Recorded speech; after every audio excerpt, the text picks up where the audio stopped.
That is wise, Dean. I will do that. Accessibility thing. Oh, thank you, whoever hit the record button. I am such a scatterbrain sometimes. Housekeeping and accessibility. We do have captioning available. If you would like to view the captions, you should see a button on your bottom toolbar that says CC. If you click that and then click show captions, it should work.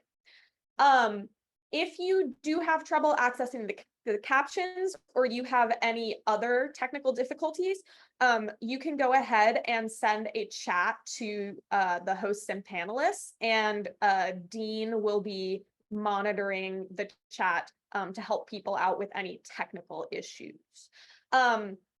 So in a moment, after we give everyone else a chance to introduce themselves in the chat, we will be disabling the chat box for access purposes, just because the chat previews can cause a barrier to people using certain types of assistive technology.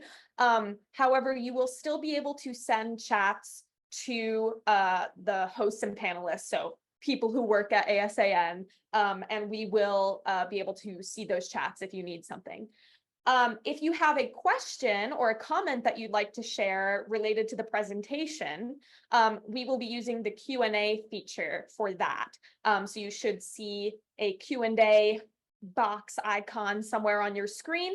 And if you have questions as we go along, feel free to submit those there, and we will answer them in the order in which we receive them as time allows. So I introduced myself. I did forget to do an image description, so I'm going to do that real quick. I am a white person with very short brown hair. I'm wearing large purple rimmed glasses and a gray t-shirt, and I'm in my home office with some assorted pictures and a door behind me. Alex, would you like to introduce yourself? Absolutely. Thank you, Jules. Good afternoon, y'all, or good morning or good evening, depending on what time zone you're in. I am Alex Grandstaff, ASAN's program manager. My pronouns are they, them. For context, I come to advocacy work via coming up in Texas, predominantly through LGBTQ plus advocacy. Image description. I am also a white person wearing half-rimmed glasses with dark brown hair, and my background is mysteriously blurred. Thank you all so much for coming today.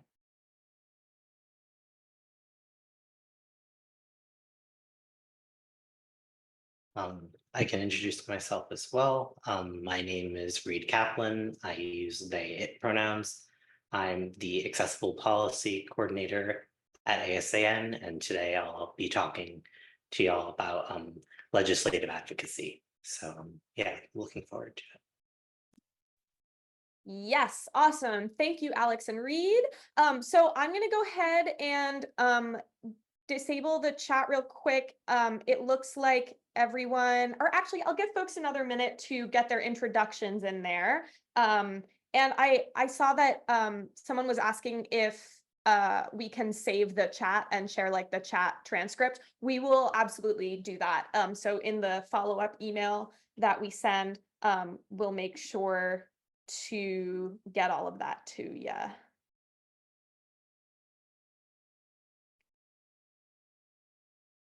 Cool.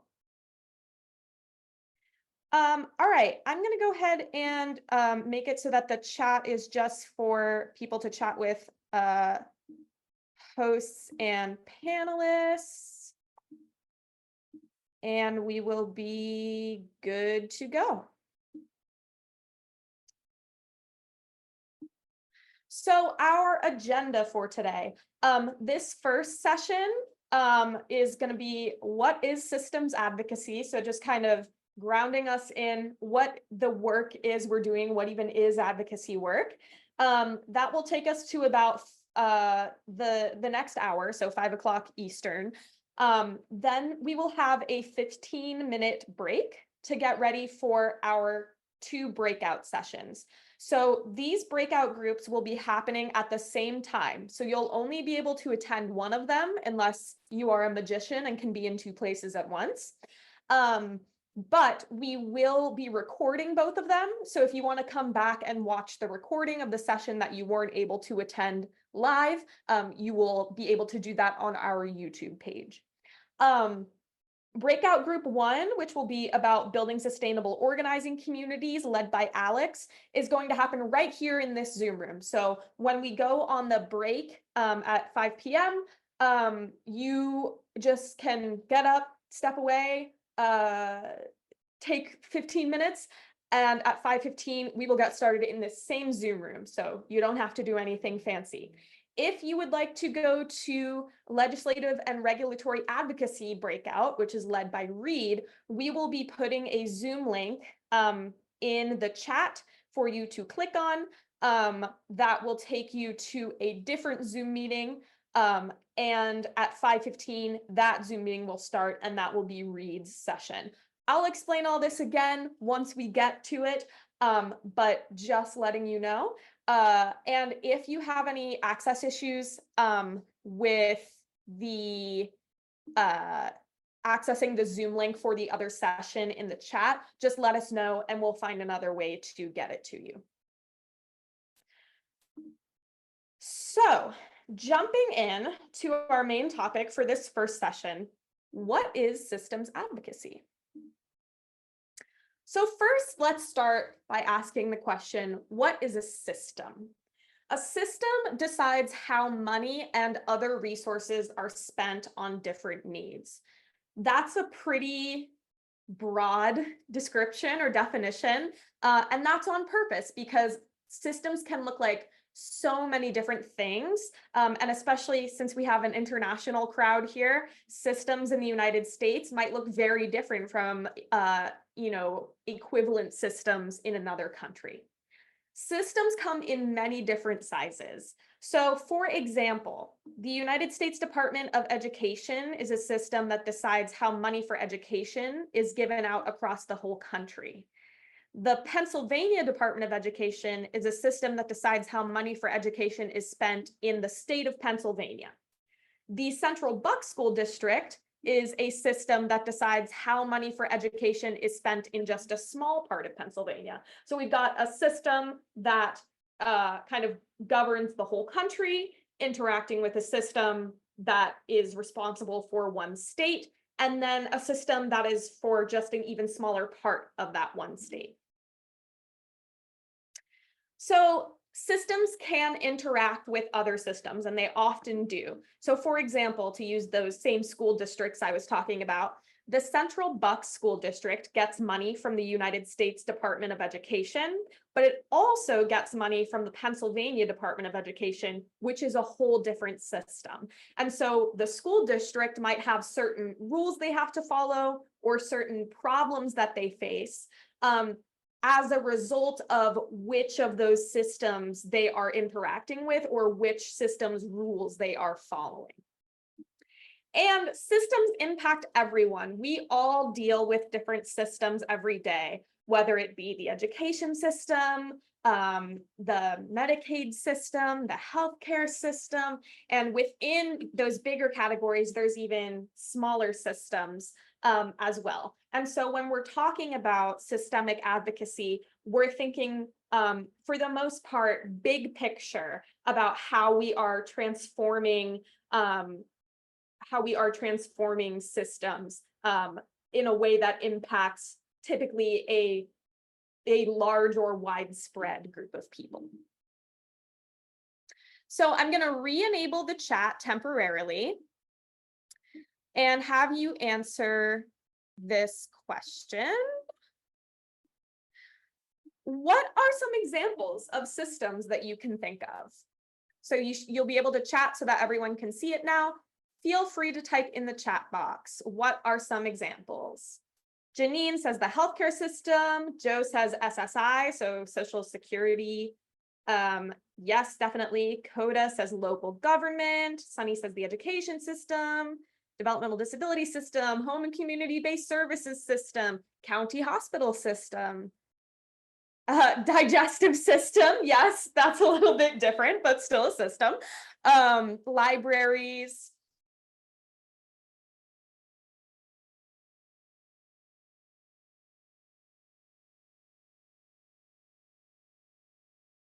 Mental health system, banks.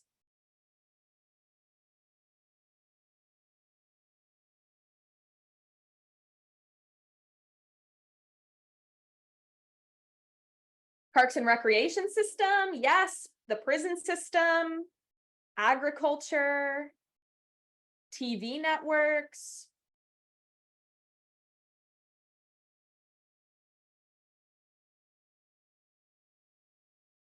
Civil service employment, yep. The intellectual disabilities systems, sure, there's lots of different systems that serve that population. Nonprofit organizations, European disability care, free travel and parking cards.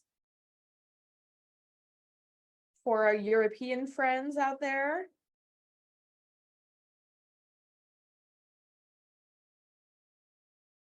Yeah, the justice system. So thinking about prisons, people who have been involved in like court cases.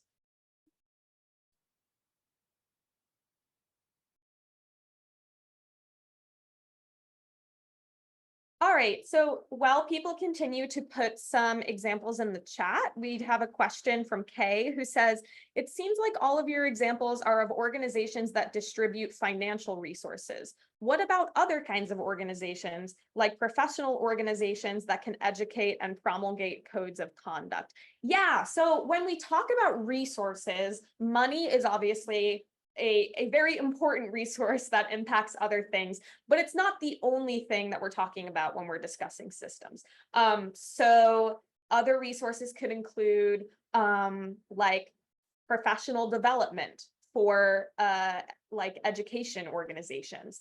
It could be distributing like education and knowledge to people about a specific event or issue or thing they have to navigate. Other types of resources are like, even thinking a little bit outside the box, things like space, like systems decide who gets to use what facilities may be in like a specific town, right? So resources can come in many different forms. Money is one that we talk about a lot because it informs a lot of other things, but it's certainly not the only one.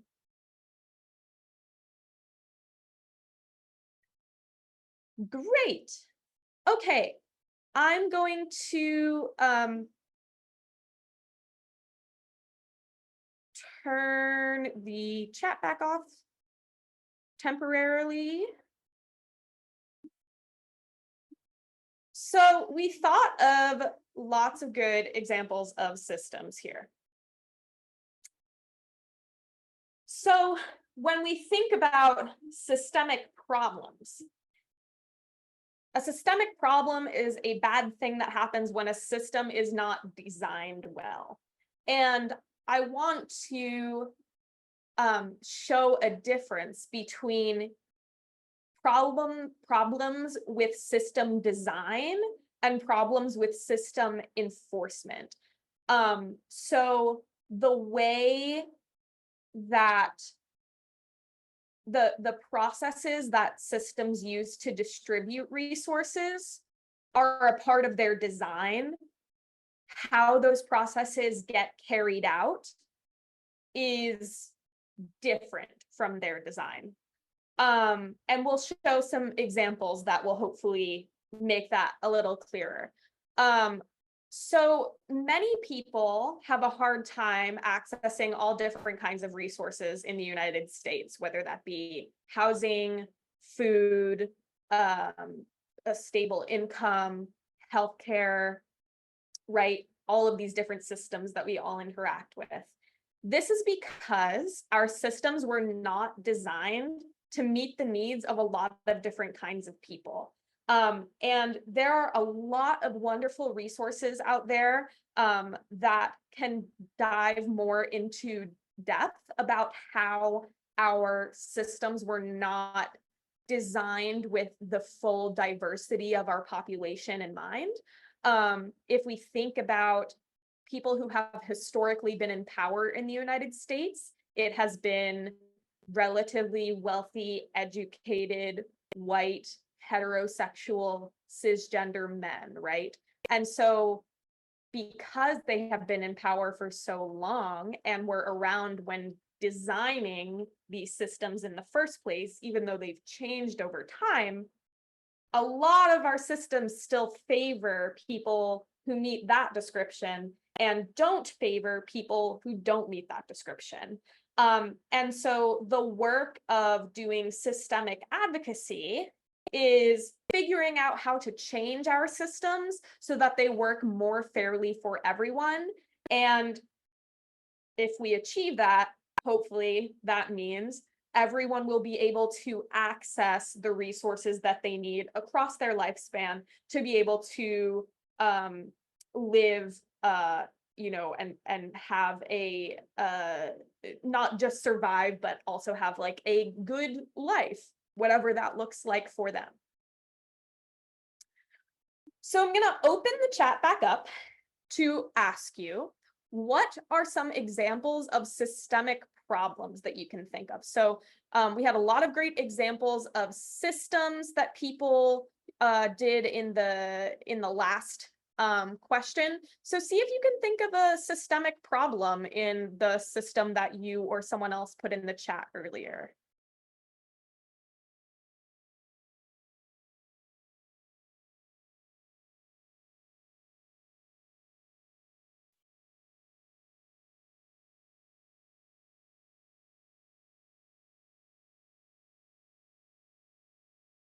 Yeah, okay, we're seeing lots of good stuff. Process of accessing unemployment, needing a disability diagnosis to access disability services. That's a huge one.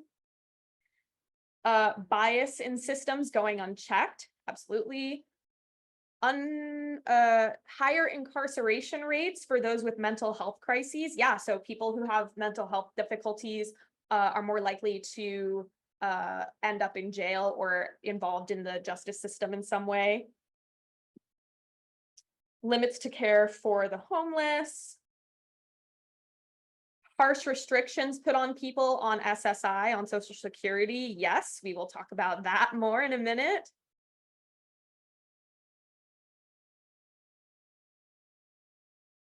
Rick has asked a question. No services in Seattle are provided to adults unless severely impaired. How do we determine if the law has restricted money and services or if agencies and recipients are doing so? That's a good question. And I am not familiar specifically with how things are set up in Seattle. But typically at the state level, statutes are passed to mandate funding for certain services, and that funding is given to various agencies that provide those services. And so it could be that the statutes that have been passed in Washington are not providing enough funding for those agencies. It could also be that the agencies maybe are not spending their money that they're given through those statutes in a way that more fully serves like a wider range of people with disabilities. So I can't say for sure, but it is definitely possible that it could be either or a mix of both. And I would reach out to the agencies and ask which statutes are responsible for their funding allocation and go from there. And we'll talk more about some of those nuts and bolts a little later. Looking in the chat.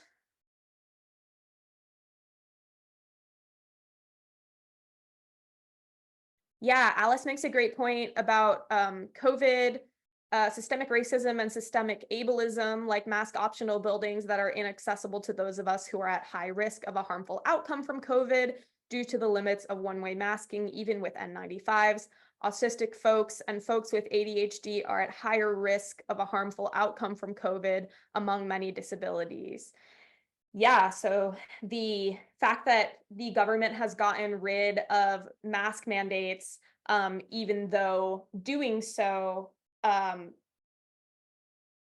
disproportionately or unfairly impacts people who are at a higher risk of being really badly impacted by COVID.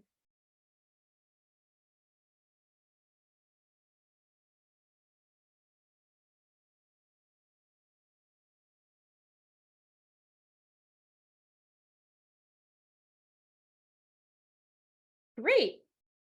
We've got all kinds of really good answers in here, gang.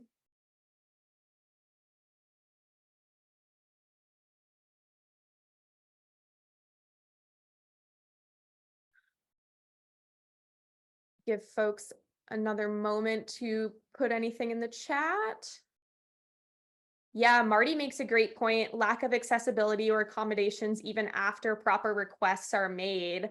So yeah, even when we follow the rules or there are laws in place that are meant to protect us from discrimination, are meant to ensure that our access needs are met, a lot of people's needs still aren't met. And that is a combination of lots of different systemic problems.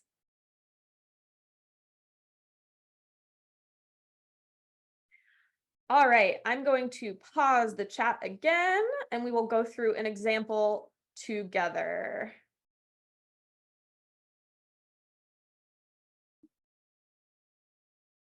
So let's talk through an example of a systemic problem together. So Social Security is a type of government help for aging and disabled people. So for people who are not able to work to support themselves, or are not able to work enough to support themselves, they may be eligible to receive assistance from the government in the form of money on a monthly basis. To be able to get Social Security, there are two ways that you can qualify. One is you can be disabled and make less than a certain amount of money per year or per month, or be over the age of 65. So if you are under the age of 65 and disabled, and can go through the whole eligibility process, you are technically eligible, or you are able to get Social Security. Oftentimes, even people who should be able to get Social Security are not able to, which is another systemic problem. But Social Security provides a certain amount of money to people who qualify for it per month. The problem is that the highest amount of money that people can get with Social Security is not enough to pay for the cost of living. When we talk about the cost of living, we're talking about paying rent, buying food, electric bills, medical bills, all the things that we all have to spend money on a monthly basis. So the idea behind Social Security is that it was supposed to allow people who are unable to work, unable to provide financially for themselves, to get help from the government so that they can still be housed, still live in their community, and still be able to have a decent life. However, as time has gone on, the cost of living in the United States, so the cost of all these things we have to pay for all the time, has gone way, way, way up. And the amount of money that you can get per month on Social Security has not gone up at the same rate or by the same amount. So that means that Social Security no longer is enough for people to stay out of poverty, to secure housing on a consistent basis, to pay their bills. It is a very small amount of money per month compared to what expenses are in many parts of the country. So why is this a systemic problem? So the system we're talking about is the Social Security Administration. And the Social Security Administration oversees how people are determined if they can get Social Security. They handle working with states to get people their Social Security money. The Social Security Administration interacts with lots of other systems in the government, but we're just going to focus on the Social Security Administration for now. So that's the system we're working with.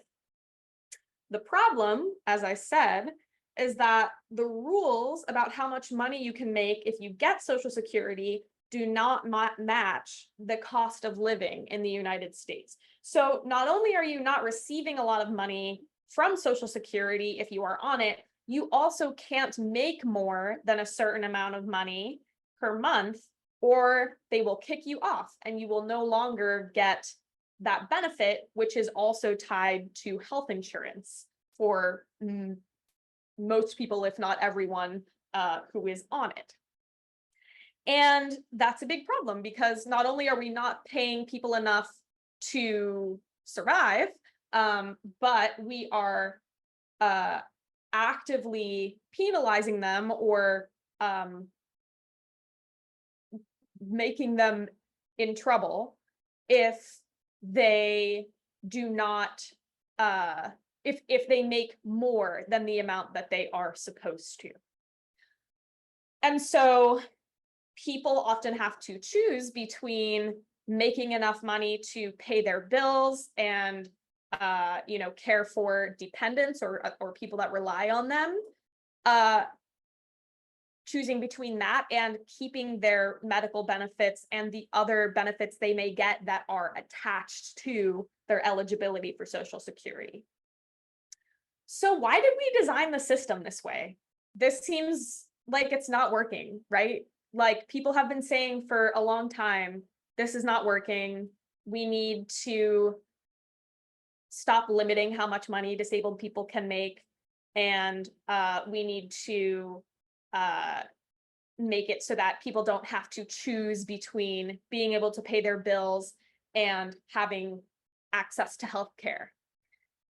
So if we look back at what we were talking about earlier, about how systems a long time ago were designed by a very narrow set of type of people, even though they impact a wide variety of people. Some people think that disabled people shouldn't get help from the government. They think that disabled people will misuse the money that they are given. And this comes from a belief that disabled people are not smart or responsible. And we know that's not true. Lots of disabled people know that's not true, and our families and all of that. But we continue to have this system in place that is really causing a lot of problems for people. So how can we, actually, no, I'm going to pause right there and answer questions.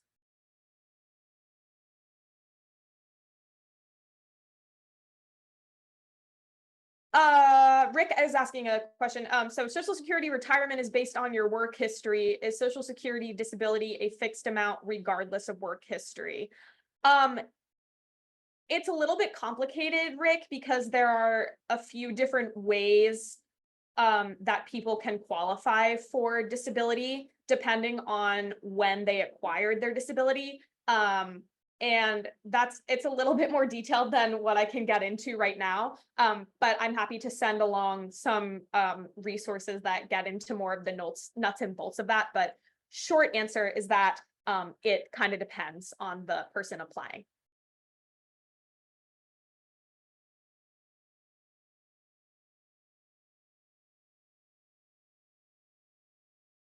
Just checking the chat. Okay, great. Moving right along. So how do we solve systemic problems? It depends on the system a lot of the time. Systemic problems can impact people through different kinds of decisions.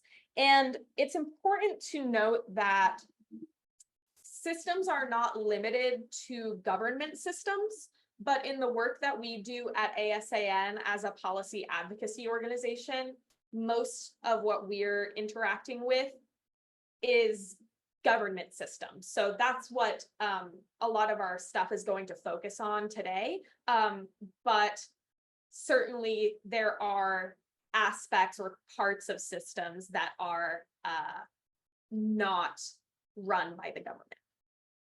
But some decisions that inform or create or keep going these systemic problems is legislation, so laws, and regulations, which are rules made by government agencies. There are levels to this, right? So there's federal legislation that impacts the whole country. There's state legislation that just impacts a specific state. There might be, and then looking at regulations, there are regulations that impact usually just specific areas. So if we look at the Food and Drug Administration is what we call a regulatory agency. They are able to make regulations, and the regulations that they make are related to food and drugs, which is still a very, very wide category. But things like food safety, the development of pharmaceuticals, a whole wide range of things, right? But that's kind of like their lane. The FDA is not going to be making regulations about public schools because that's the Department of Education's job. If you want to learn more today about kind of the nuts and bolts of how systemic problems kind of show up or what they look like in a US context, United States context. Breakout session 2, led by Reed, is going to dive more into this. So we're going to look at understanding the different the different kinds of decisions that impact systems, and also how you can play a role in influencing the people who are making those decisions so that you can hopefully get them to change systems for the better. So that is what Reed's session is going to focus on. When we are zooming out a little bit or thinking about other ways to change systems, there's that legislative and regulatory piece, but then there are other kinds of what we call systems advocacy, which is just the term that we use to describe a whole bunch of different ways that people try to change systems. There are many, many, many ways to get involved with systems advocacy. So a big part of being a good advocate is learning good advocacy and organizing skills, learning how to work with other people towards a common goal, learning how to make sure you're getting the right information about the issues that you care about. So our breakout session led by Alex is going to focus on this part of things. So organizing skills, collaborating, all of that good stuff. So if you are undecided on which breakout you want to attend, here's a little bit more detail for you. So in this Zoom room, we are going to have Alex talking about building sustainable organizing communities. You can learn how to connect with other people doing systemic advocacy, learn how to make your organizing accessible to everyone, and learn how to get other people excited about advocacy work. In the other Zoom room, which we will put the link for in the chat in a few minutes before we close out, is going to be legislative and regulatory advocacy with Reed.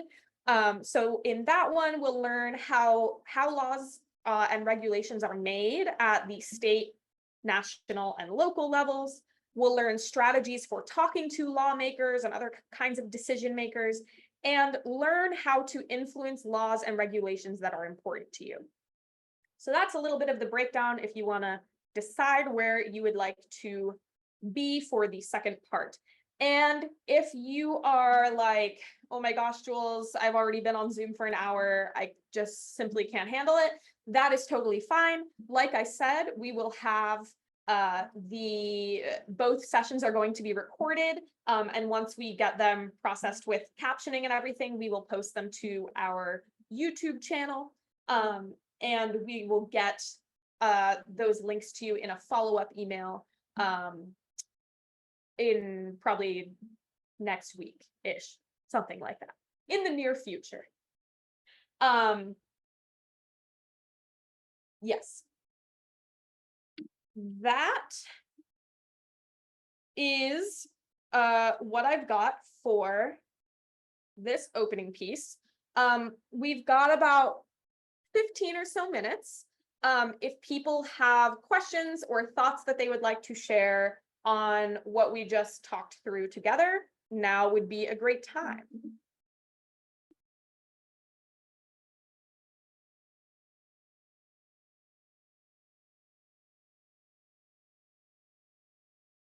Yeah, Celeste, I see that you raised your hand. Let me make sure that you can talk.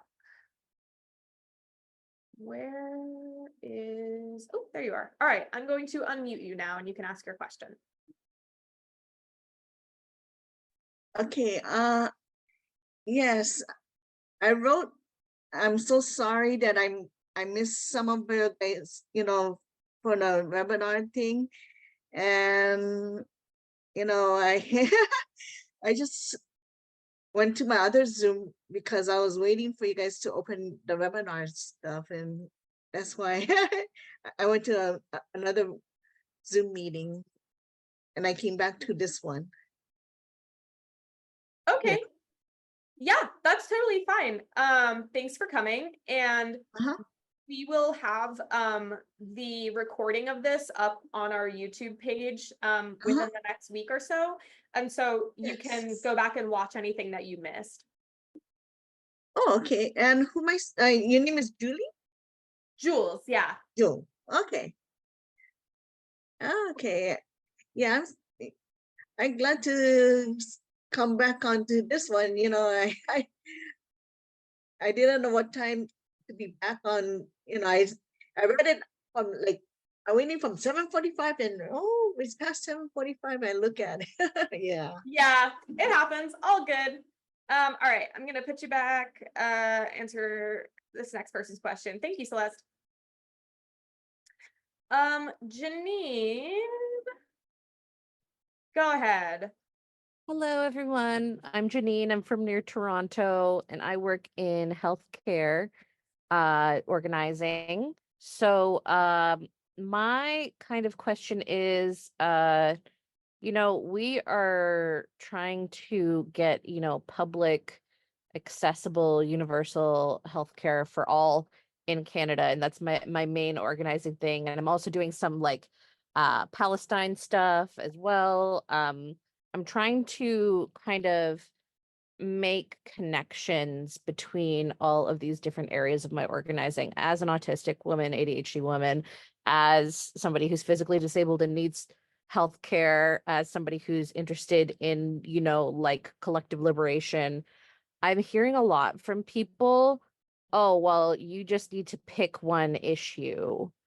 If you really want people to get the message, you just got to pick one message and go hard. And I'm finding that I'm having a lot of success with the opposite. And because my healthcare stuff is so universal, everyone needs healthcare, everyone needs universal healthcare. You can really get people where they live with a lot of these issues and connecting it to the universality of it. So do you guys find that you find more success from kind of having that siloed approach of we just do this one issue, or by creating that kind of like spider web of connections with other stuff? That's a really great question, Janine. Thank you so much for asking. So I think that my answer kind of depends on like, obviously capacity, or like how much time and energy we have to put into things can be a big part of it, right? So if I know that I am, I have, maybe I'm working a full-time job and I have all this other stuff going on and I have 3 hours a week that I can dedicate to advocacy, maybe I'm going to focus that on one or two things at a time. If I have more time, I might be able to spread that out over a bunch of different things. So that's like on an individual level, right? Just like being aware of what your capacity is. Thinking big picture, I think you're absolutely right that a lot of these issues are interconnected. They affect each other. And when something changes in one system, it can often trigger changes in another system. And so I think that looking at like the lens of like doing advocacy across your life, focusing on one issue, no, I think that is like pretty unrealistic in the times that we live in. Thinking about like from week to week, maybe honing in on one thing at a time, totally, that makes sense. When we think about the principles of disability justice, we are thinking about intersectionality, or this idea that nobody is just one thing. We all have different identities that inform how we are affected by lots of different issues. So for example, I'm disabled and I'm a white person and I'm non-binary and I live in a rural town, right? So like how I show up to work on some issues is going to be informed by like which parts of my identity are impacted by that issue. So another way that I like to like think about this, if you're a visual or metaphor person, is like we're all one mosaic tile, right? So if you think about like a mosaic is like a picture that's made up of a bunch of tiny individual tiles, and we're all one tile. So if I'm an orange tile in a mosaic that's a picture of a tiger, how often I show up in that mosaic and how I'm perceived in that mosaic is different than if I'm an orange tile in a mosaic that's a picture of like a cow, right? Like maybe I'm not there at all because cows aren't orange. So all of that to say that I think that the advocacy skills that we learn can definitely be applied to lots of different issue areas, and we should be smart about connecting the things that we're working on, and connecting with other people who are working on things that are related to the same systems. Yeah, for me, like, because a lot of it is so related. Like, if I look at my work with healthcare and being autistic and trying to get some stuff going in my local community, like, your healthcare is and your autism care are inextricably linked. You have healthcare workers in Gaza who are being murdered, so you have that connection to it. Like you have all of these things that are coming together, but I'm finding that there are sometimes people, and usually kind of in the very kind of old school, honestly, like white, able-bodied, cis straight kind of era of organizing, that those are the people who are kind of always saying, you know, like, oh, you just focus on one thing. You don't want to alienate people by saying this. You don't want to make people mad. You don't want to do this. You don't want to confuse the message and all this kind of stuff. But I find that when you get into these communities, if you find people who are interested in healthcare, a lot of them will also be interested in, you know, stopping a genocide. They'll be also interested in like justice for autistic people. And so I'm finding more possibilities there, but I'm having trouble sometimes, uh, you know, convincing the people who aren't necessarily as expansive in their kind of organizing at this point. Yeah. And the reality is that there are some people who you might not be able to convince. And you're right that a lot of people have come up in this kind of like single issue organizing tradition. I have a lot more I could say about this, but I do want to get to our other questions. Of course. Thanks for Yeah, your time. yeah, of course. And Janine, feel free to reach out, and like I'd be happy to follow up with you further if you want to talk more about Yeah. that at some point. Thank you. Cool. I'm gonna look at the Q&A box real quick. Okay.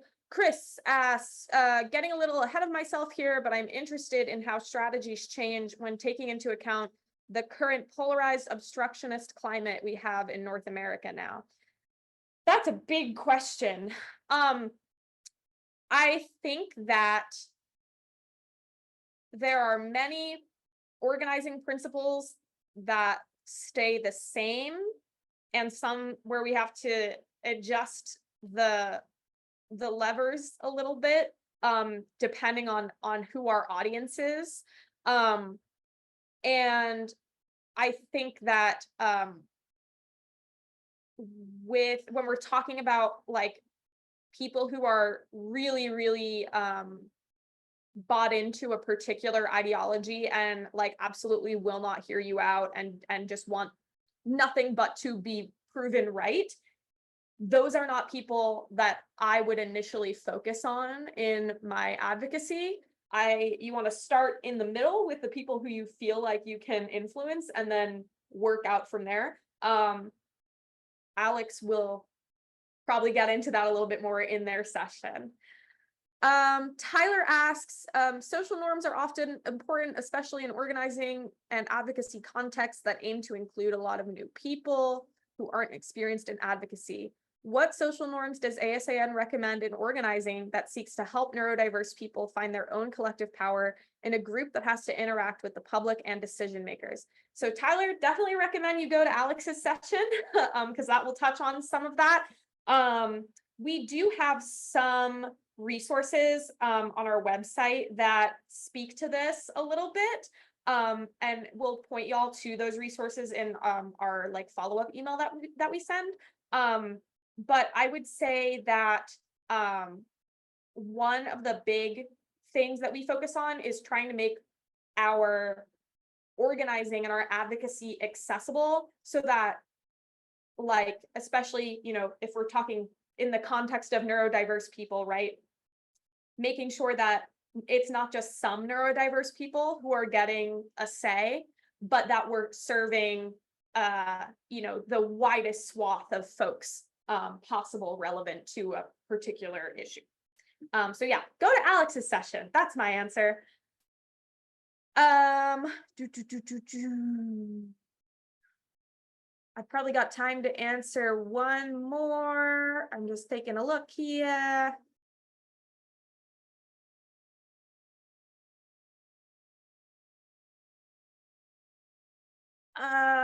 Jalen asks, what are ways y'all notice advocacy varies from state to state and region to region?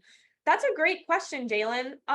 So the I guess the answer I would give as someone who has organized in a few different regions in the US at this point, some of it is based on like the cultural norms of the region. So I find that, like, for example, doing like door-to-door canvassing in the Northeast where I live has a very different vibe than when I was doing it working in Georgia. So like in the same way that like how you might interact with people at a coffee shop in one part of the country is different than in another part of the country, that extends to our advocacy as well.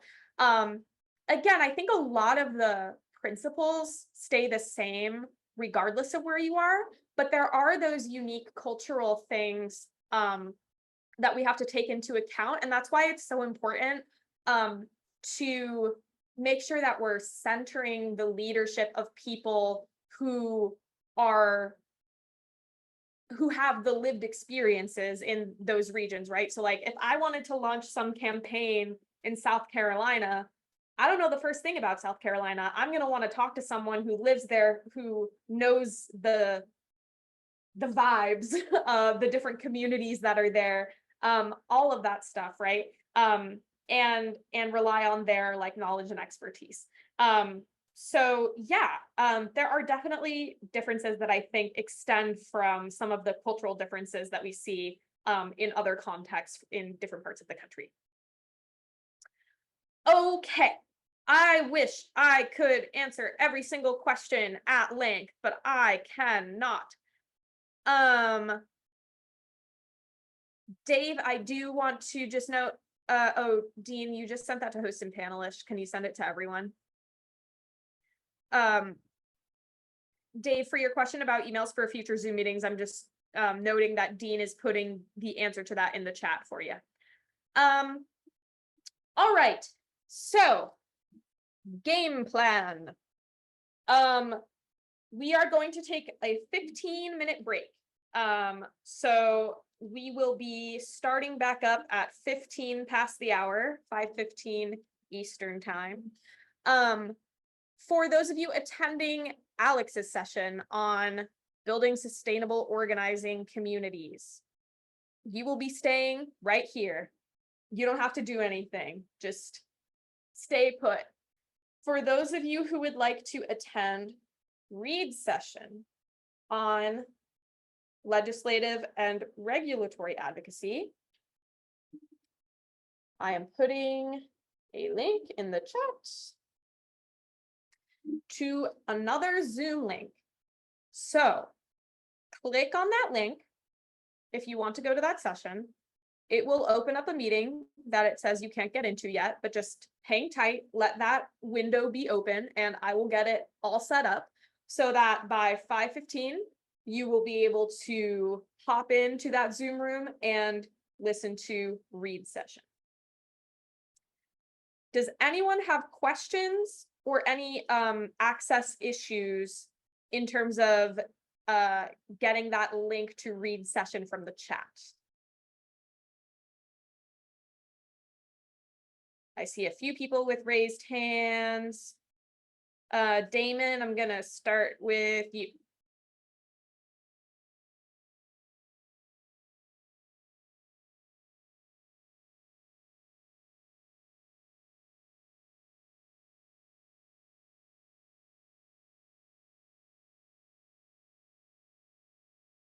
Oh, Sorry. good. Yeah.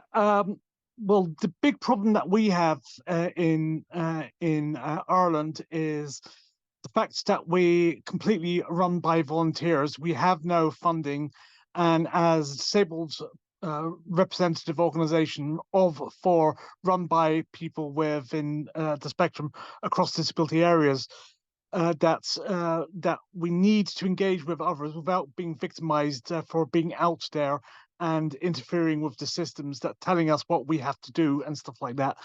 So my big problem is because of the impact traumas I've had, my mobility on my dominant left side is shot down to well, down from about 50% down to 40, mostly between 5 and 10% on my left side. So there's a lot of stuff I simply cannot do anymore, such as use keyboards and computers, because I have to do everything with my thumb and my right hand only. So we need to empower people to communicate with each other and learn from their colleagues in other countries. You know, under the United Nations Convention on the Rights of Disabled People and European and international law, and to work with and develop our contacts before myself and my wife, 30th anniversary this year, are due to retire, because we've been at this for 32 and a half years, and we're due to retire at the end of next year because I'm 55 now. So I've been at this for a long, long time. I've been victimized, beaten up, and thrown down, and paralyzed from impact traumas from being out there and standing up for the rights of autistic people with disabilities. Yeah, thank you so much for sharing that, Damon. Congrats to you and your wife on 30 years of marriage. That's beautiful.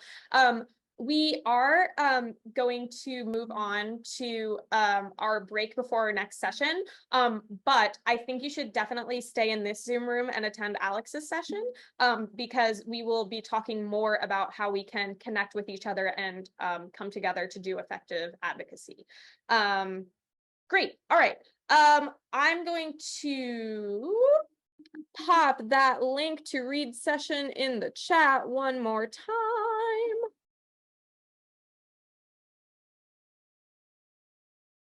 For folks to click on over to.